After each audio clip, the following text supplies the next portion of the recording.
University of Texas at Arlington. Home of the Mavericks. Home of an athletic program that is striving to be the best. Witness the drive and determination as we push boundaries and aim for greatness. This is more than a game. It's our legacy in the making.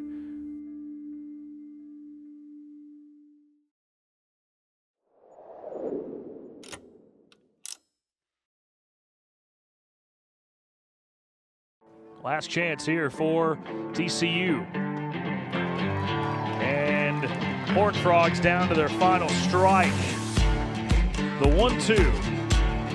Swing and a miss!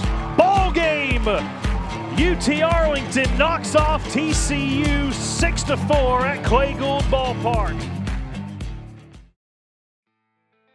You know, it's a grind. The season is a grind, and part of being a good team is embracing the grind and understanding that every day is a new opportunity to get better and focus on the plan that makes you the team that can be successful. And for us, that plan, it's really simple. It's taking care of the baseball defensively, and it's being able to pound the zone from the mound and have pitchability, and then it's execution offense and being able to score.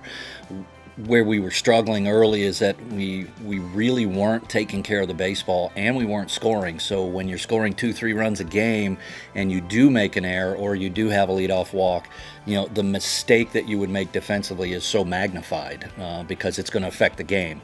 Whereas if you're scoring 8, 9, 12 runs a game and you make, you know, one error that costs you a run, you still have a chance to win. What we've done is, number one, we've taken care of the baseball for the most part much better. We made some changes on the infield, and it's solidified some things. Our freshman middle infield is really playing well, and this weekend in particular, we started swinging the bats better, and just the overall confidence by winning 5 in a row. It's just, that's just human nature. We're fragile at times, and getting a little success breeds confidence, and that's what we've been able to do, and hopefully we can carry that over. Now we lose the Baylor game because we didn't take care of the baseball.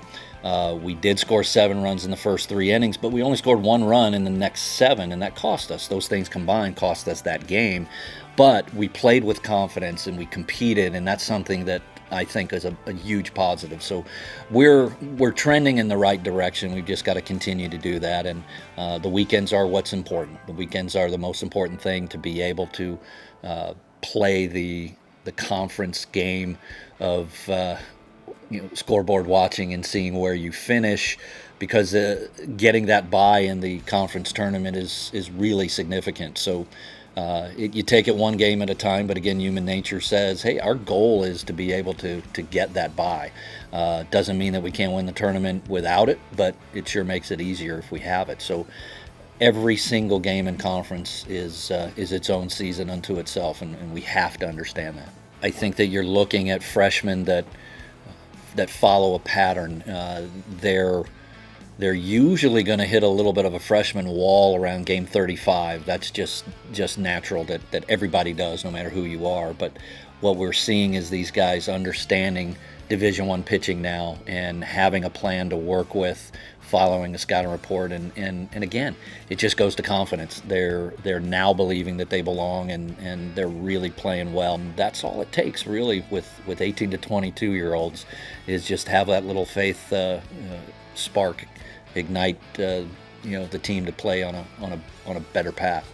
You use the coach speak, and you use the cliche of taking it one series at a time, one game at a time on the weekends, and that's really what it's about. ACU is a good club. They've had our number, and we've got to be able to just, again, take advantage of playing at home, take care of the baseball, and have a good series. Obviously, when you're playing at home, it's a boost for our kids to be able to play in front of friends and family, and I think that if we can just play clean baseball with fans behind us, we'll have a chance to have a good weekend. But we're going to have some weather, it looks like, on Saturday, so we'll have to figure that out. But whether we play double headers or we're able to get them all in, it's an important weekend for us, and so anybody that can come out and support us, that'll be appreciated.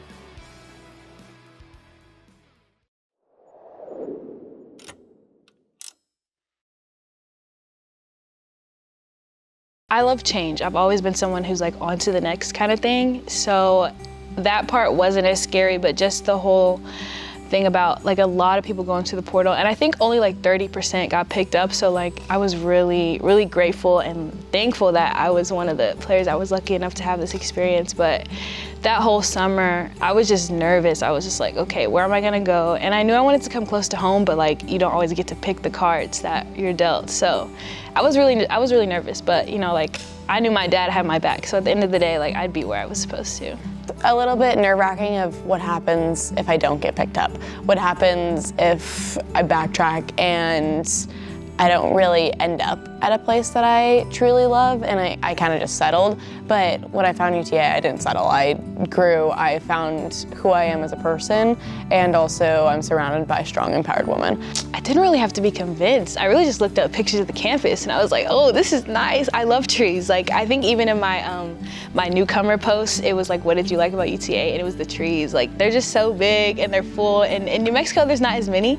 So I was definitely like, okay, I love this. And then I came on the visit and I was just talking to her and she seemed really like interested in player success and like what she wants to do for the team. I was looking to find a coach who was gonna be able to let me do the major I really wanted to do, so nursing for me. I also really wanted to just enjoy playing softball again, really enjoy like a family aspect and find teammates who I'm gonna be able to talk to for the rest of my life, be able to support, live with, just be on an everyday basis and really enjoy actually being around a community.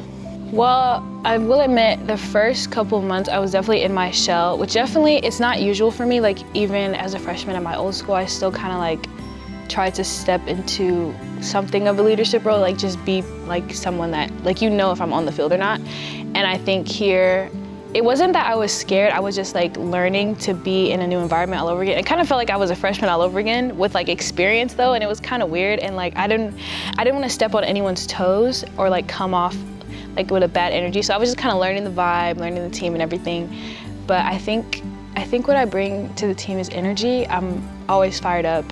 One of my teammates made a diving play yesterday and outfield's been working on that and I was literally screaming at the top of my lungs. Like I love to see my teammates succeed. I think there's not an expectation to be perfect. I am a very big perfectionist, even life, softball, school. I want to do the best in everything I can. It's my true athlete self. But even Coach Dill says every day, we're not out here to be perfect, we're out here to work on ourselves, to work harder, be competitive, and so I guess it's kind of taken a step back for me of like, okay, maybe you don't have to be perfect, and you could just have fun, go out and play hard and give your all. That's all you could do. As long as you're giving your best every day, that's all they expect from you.